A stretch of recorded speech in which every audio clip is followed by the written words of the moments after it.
Okay, October 26th. On this date in 1949, Harry Truman raised the federal minimum wage from 40 cents an hour to 75 cents an hour. Now this equated to, in 1949, a half a gallon of milk that was delivered to your home cost 42 cents. So every hour you were basically making, at 40 cents an hour, you're making enough to buy a half gallon of milk. So it was raised to 75 cents an hour. The history of minimum wages globally goes back to the late 19th century, trying to clean up the sweatshops, trying to set minimum wage, maximum working hours, overtime, all these things that kind of came out of that post-industrial revolution time frame. So the minimum wage in the United States, the federal minimum wage sits at $700 and a quarter. The maximum minimum wage, if you adjust for inflation, was back in 1968, and it was the equivalent of about $11 an hour in today's dollars.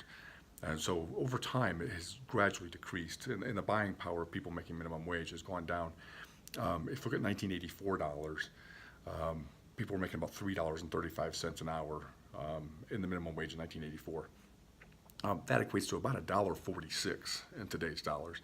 So you can see that people working minimum wage have been losing ground for a long time. Now, again, this is the federal minimum wage. So some states have higher minimum wages and some cities have higher minimum wages.